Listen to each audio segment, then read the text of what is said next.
Hey, it's Bill Simmons from the Bill Simmons Podcast here to tell you about Michelob Ultra Courtside. It's getting fans closer to the NBA with a chance to win prizes like courtside seats, a trip to All-Star Weekend, and much more. Check it out at MichelobUltra.com/courtside. Michelob Ultra Superior Access, Courtside 24-25 sweepstakes, no purchase necessary. Open to U.S. residents 21 and up. Begins on October 1st, 2024, ends July 1st, 2025. Multiple entry periods. Visit MichelobUltra.com/courtside for free entry deadlines, and official rules. Message and data rates may apply. Void where prohibited. When it comes to towing, seeing is believing. That's why Chevy Truck's advanced camera technology offers up to 8 available cameras for 14 unique views, so you can focus on the view that really matters. Chevrolet, together let's drive. Learn more about Chevy Trucks at Chevy.com. Safety or driver assistance features are no substitute for the driver's responsibility to operate the vehicle in a safe manner. Read the vehicle owner's manual for important feature limitations and information. Hello, and welcome to another edition of the Ducks Confidential Podcast. I'm Joe Freeman. He's Bill Oram. We work for the Oregonian and Oregon Live, and we're covering the Ducks National Championship chase. Bill, how's it going, man? I'm doing great, Joe. Thanks for having me on this podcast that neither of us are regularly on. That's funny you mentioned that, because as you listeners surely know, Bill and I are not your normal Ducks Confidential hosts, but the Oregonian and Oregon Live is beefing up its coverage of the Ducks during the postseason, and that means we're increasing our podcast production. So we'll be dropping 2 or 3 of these a week, even during the holidays, for as long as this ride lasts, with various writers and reporters jumping into the hosting chair. Now, along the way, please visit OregonLive.com/Ducks for all of your Ducks coverage, and be sure to give us a 5-star review and like on all your favorite podcast listening apps. Now, today, Bill and I thought recently our team of Ducks writers kind of took part in a roundtable conversation during which we answered 5 questions about the Rose Bowl and Oregon's title quest. I believe the plan is to do these roundtables frequently in the playoffs, perhaps every week. So we thought, what the heck? Let's pod about it. Right? That's pretty much how we're here, yeah? That's how that went down, Joe. Yeah, a little insight into how the sausage is made, a little behind the scenes coverage. Okay, let's just get right to the first question. Bill, what quarterfinal matchup is best for Oregon? Ohio State or Tennessee? I know James and Ryan discussed this in detail earlier in the week, but now you can hear our take. So, Bill, what say you? So I think this is an interesting question because just in theory, you would want the lower-ranked team. You'd rather face. You'd like to face as weak a competition as possible. Frankly, you want the easiest path to the championship you can get. That said, I'm not convinced that that's number 9 Tennessee. I think with Ohio State, there is something to be said for a known opponent, a known quantity. I said this on my podcast yesterday with Brenna Green, that Oregon has basically spent this entire season looking ahead to a matchup with Ohio State. Like, Ohio State has been at the end of the line for them basically all year, when it was, or at least it was as a milestone game. When you go to the beginning of the season, it's like, okay, they're going to win every game until they get to week 6 against Ohio State. Win that game. The obvious matchup in the Big Ten championship game was Ohio State. Now Ohio State's the obvious matchup in the Rose Bowl. So you have spent the entire year thinking in some way about not only playing Ohio State, but how to beat Ohio State. So I think that the Ducks are extremely familiar with Ohio State. You've proven that you can beat them. I thought they were much better than them when they played on October 12th. And so in my mind, the enemy, the devil you know in this scenario. Tennessee is extremely physical, really good defensively, a really difficult to contain, young quarterback. I think I feel a little safer if I'm Oregon getting the rematch against Ohio State than a team that played very well in the SEC in Tennessee. Interesting. How about you? I like your points. I get where you're coming from. I guess. Well, I have two. I went the other way. I said that you'd least like to face Ohio State. My main reason was sort of the obvious cliche old adage, it's tough to beat a team twice in the same season. The Ducks barely escaped the Buckeyes, 32-31 in November. It was at home. Now, I know Oregon, I think, the eyeball, they seem to be quite a bit the better team, but it was that close. So I guess if I'm Oregon and I have a choice between a rematch against Ohio State at a neutral site or a matchup against Tennessee, I choose Tennessee. And in part, I'm just not so sure. I like the quarterback. The defense is, as you mentioned, pretty physical and dominant. I don't know. Is Tennessee that good? They've got a solid signature win over Alabama, which we can all debate how good Alabama really is. Sure. But otherwise, they got rolled by Georgia. They beat Oklahoma on the road. Is that really a good win? And then obviously they lost at Arkansas.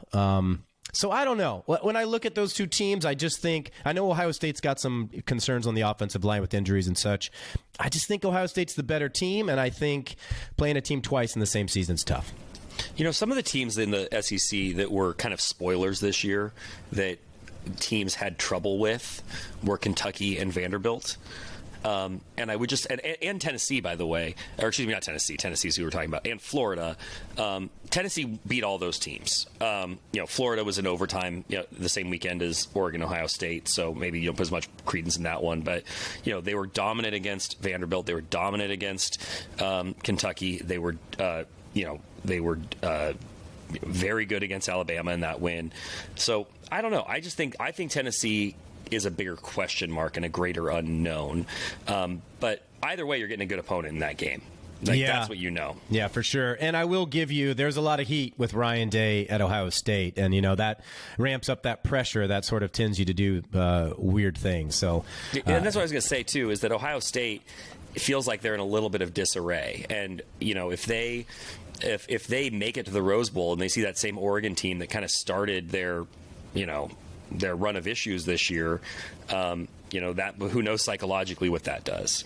Yeah, I don't fear Will Howard. I do fear Jeremiah Smith, though. That dude's a baller, and he could, I don't know about single-handedly, but he could really impact the game. Might be the best player on either of the two opposing teams. Yeah. Okay, let's get on to the second question. Teams always want to be playing their best football as they enter the postseason.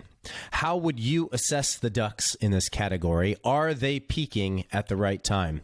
Bill, have you ever asked a coach or a player, or do they feel like they're peaking at the right time? I thought Dan Lanning was actually asked that question, I want to say, after the Washington game, and he had a pretty decent answer, which was he initially said you never want to peak too early, and then he said, wait, I take it back. I would have no problem peaking early.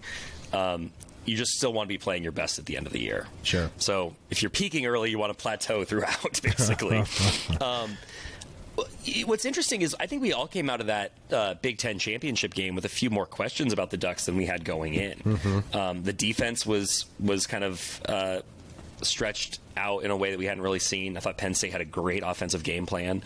And so, you left with, hey, that was a great win by the Ducks. I mean, they really, kind of slammed the lid shut in the fourth quarter. Dylan Gabriel was outstanding, of course.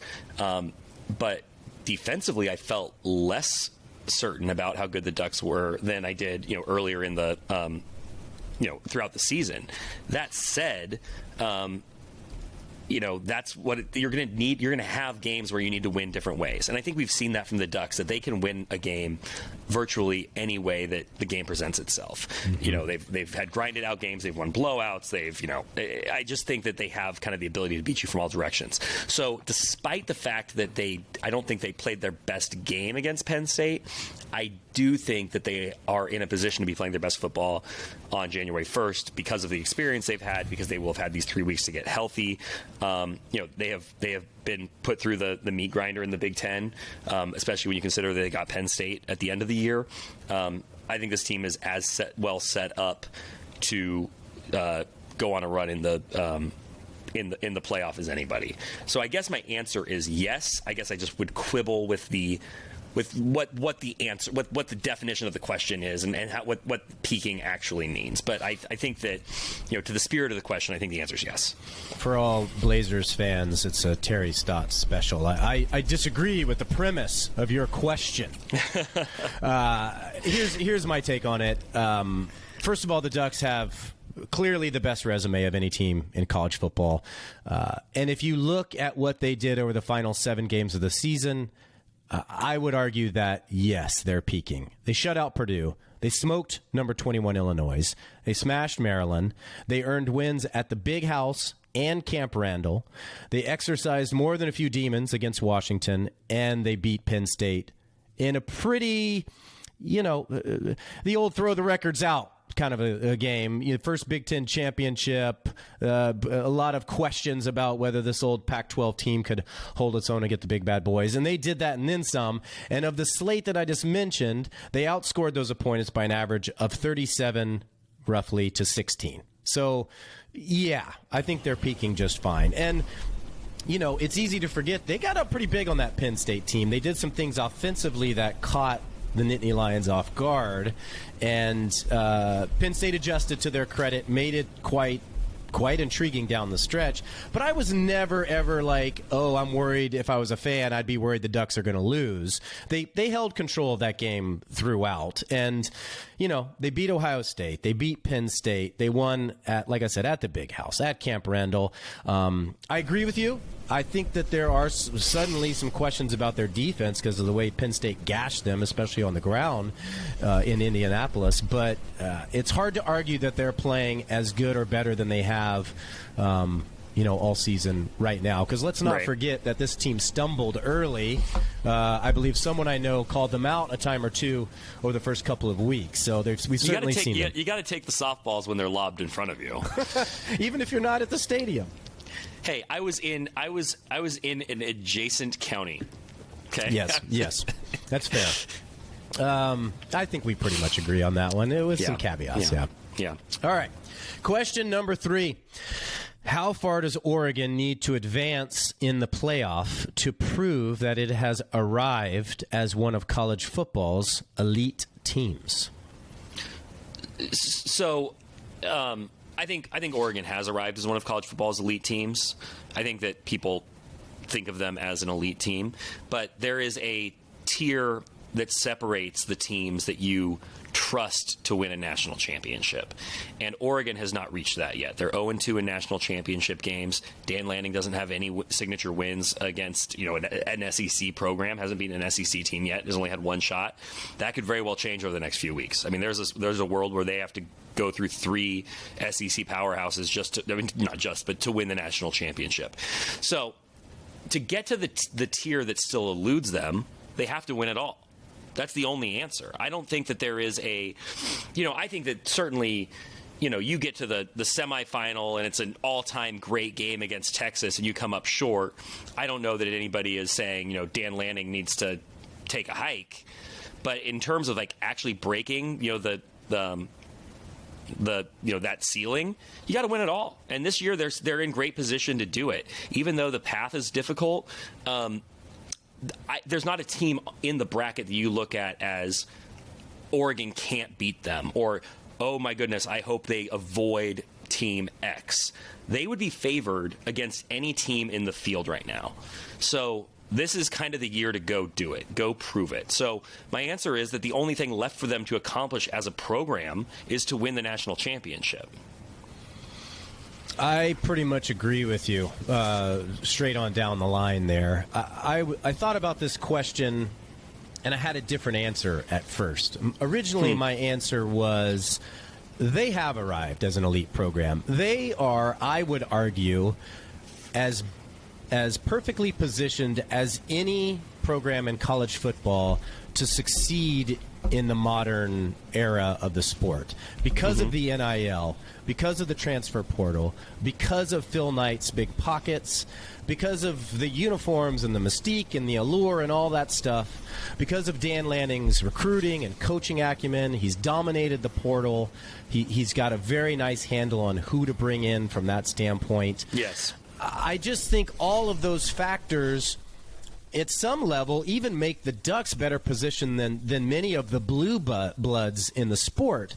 And that's kind of what we're talking about here. Is Oregon, have they reached the blue blood status? And I don't know if that exists anymore in the NIL era because it doesn't really matter what the old boys are doing. This is kind of a new game. And so I guess I would just argue that Oregon has arguably never been more appealing and has never been better positioned to dominate at an elite level. Now, I had all that written, and I was like, screw that. Elite teams win championships. Yeah, that's what I always. Yeah, that's what I argue with my Ducks friends about when they talk trash about the Seminoles. Is because Seminoles have 3 championships. The Ducks have 0. And until you win a championship, until you win a natty, you will always have that obstacle, that negative connotation hanging over your head, hanging over the program.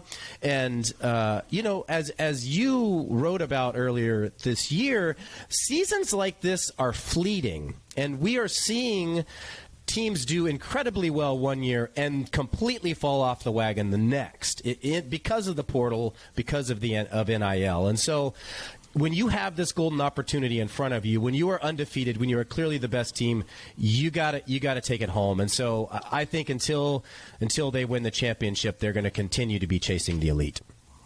Yeah, I think that's completely spot on. And I wrote after the Big Ten championship game that it's championship or bust.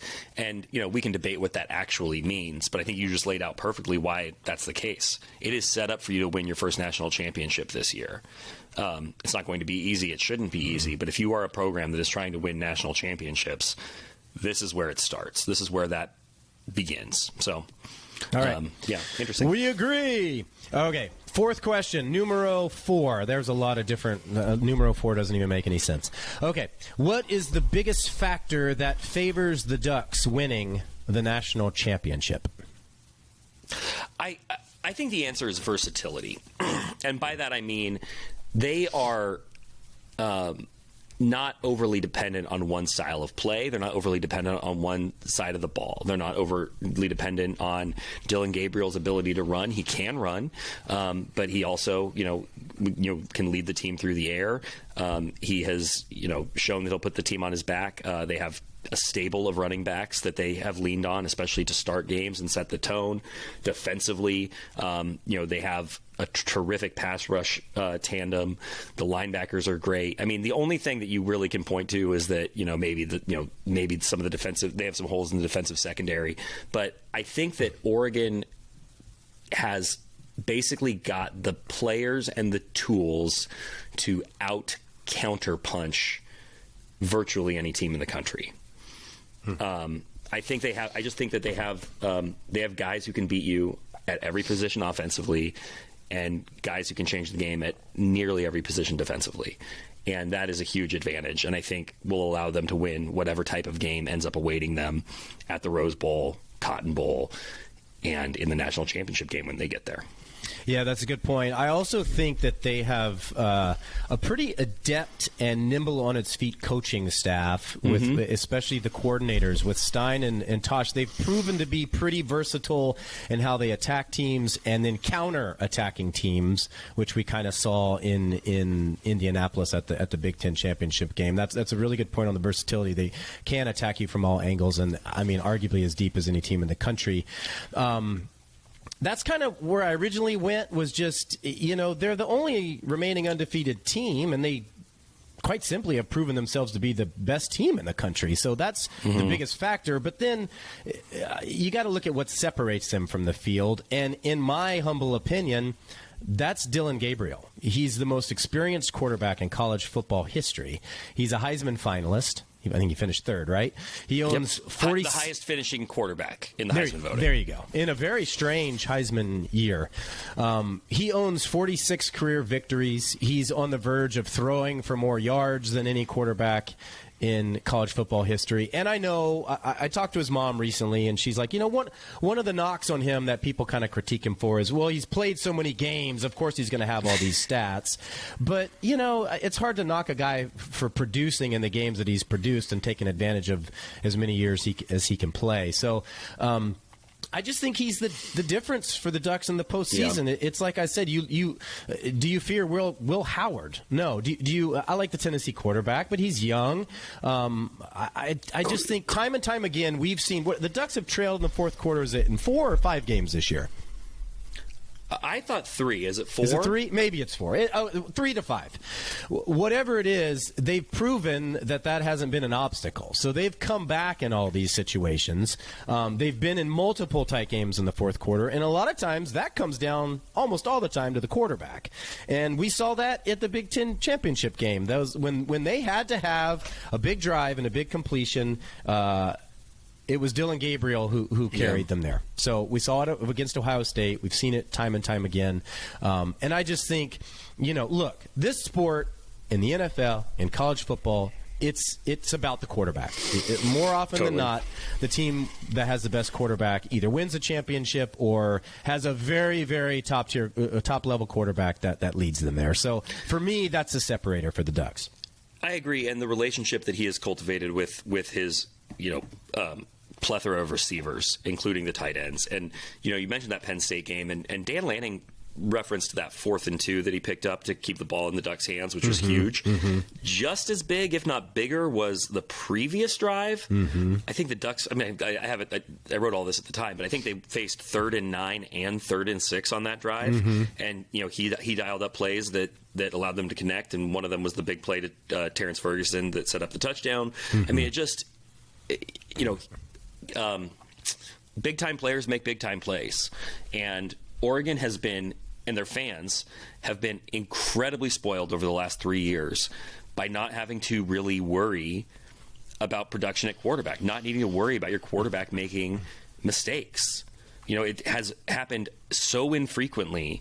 To have that position basically be settled has been maybe the greatest advantage that Oregon has had over the last 3 years. I think back to the team under Bellotti that had Dennis Dixon and had a really strong chance to win a championship. Well, he got hurt, and they lost their last 3 games.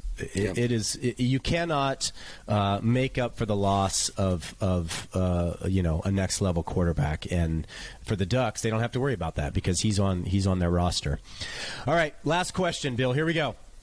What is the biggest factor that could trip up the Ducks' title run? I think, based upon my memory of reading our roundtable, we might as well just let one of us answer this because we have essentially the same answer. So go ahead.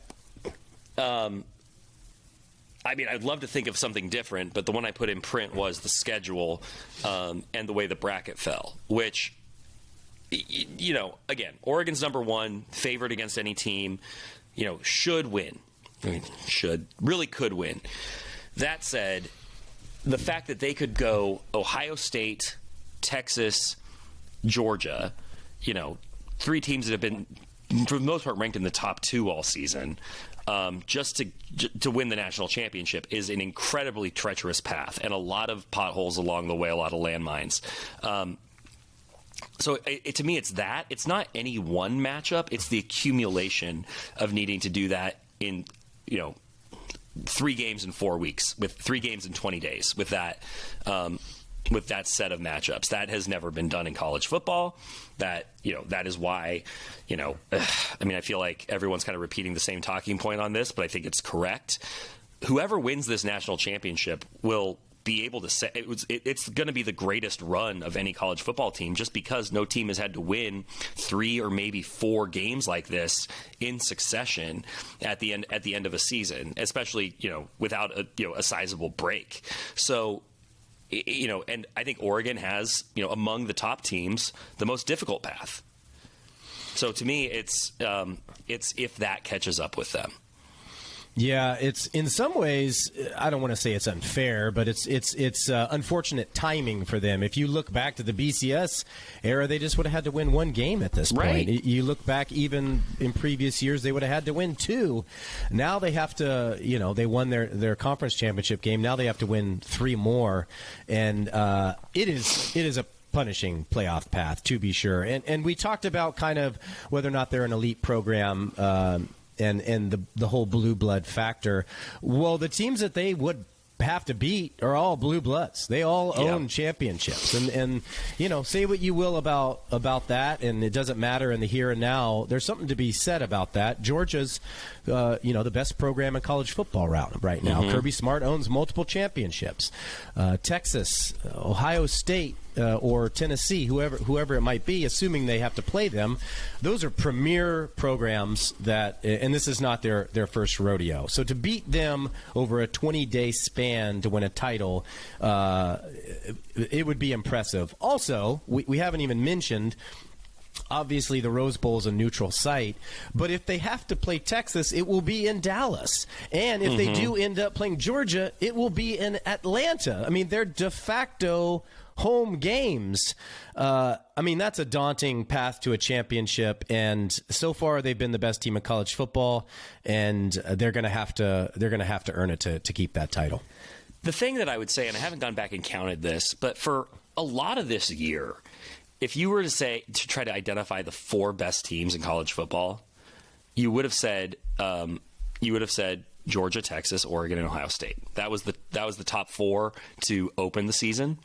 You can go back through the CFP rankings since they first came out. 2 or 3 of those teams were in the CFP top 4 for and that started in like week 10 or whatever. But these have been 4 of the best teams all year long. And if you were to envision a world where it was the 4-team playoff, it would be, and obviously there's no automatic buys, right? 3 of these 4 programs would be in the top 4, would be in the 4-team playoff. The 4th, Ohio State, probably should have been, except for a kind of all-time screw-up against Michigan. Whoops. So you're really talking about Oregon's path involving the other 3 of the 4 best teams in the country all year long. And that is extremely unreasonable to give the number 1 team in the country. And I think you're dealing in shades of gray here. But yes, the number 1 team in the country should have the quote-unquote easiest path. Like, it should not be, you're going to play the equivalent of a national semifinal in the quarterfinal, and then in the semifinal, and then in the final. And that's something that the system is going to work out. And I think like 3 years from now, we're going to look back on this first year and cringe a little bit that this was the way the system was designed. And that's what I think makes Oregon's path unfortunate, is that that they were so good in the first year of the playoff that they kind of suffer the punishment of being kind of the first guinea pig in this. But if you'd like to hear a silver lining, Joe, I have a silver lining. I love silver linings, Bill. Let's. Dan Lanning is going to have absolutely no problem whatsoever getting his team to lock in and focus on these opponents. If they had SMU in a quarterfinal match, let's say, at the Rose Bowl, it would be very uncharacteristic for the Ducks to take their eyes off the prize and to overlook an opponent. But there's a much greater risk of that happening than Ohio State. Or Texas, that's or a Georgia. Good point. I wonder, too, there's a lot of weird teams, or multiple weird teams in this field. Your Arizona State, that's a weird deal. SMU is a weird deal. Clemson, does anybody fear Clemson? It just feels like, Ducks fans aren't going to want to hear this, but if you took a step back and looked at it, it seems like this whole thing is ripe for just insanity over the next month or so. So that gives me a little bit of worry. I do wonder, too, and I don't know, maybe this is cliche, but playing in the first round, does that help you, or does it help to get a bye? Because, the Ducks won't have played for quite a while by the time they finally get to the Rose Bowl, whereas their opponent will have just played, and if they avoid injury and ever come out unscathed there, presumably they'll be in a little bit more of a rhythm and kind of, more game ready than, say, a team that's been sitting for a while. You used to always see in bowl games in the BCS, it was kind of a sluggish opening for a lot of those teams. I don't know. It's something I've been wondering about, too. Maybe it's nothing, but something to think about. I think that's a really fair point, and I think it's it's the classic rest versus reps. Like you said, assuming they stay healthy. If we imagine it's Ohio State, Ohio State just basically starts sprinting on December 21st and doesn't stop. Oregon has to figure out how to be game ready on January 1st when they haven't played in 3 weeks. Ohio State doesn't have that, but Oregon has an extra week extra really 2 weeks of preparation. Right now they're doing work on both Ohio State and Tennessee, and then after this weekend they will hone in on whichever the opponent is.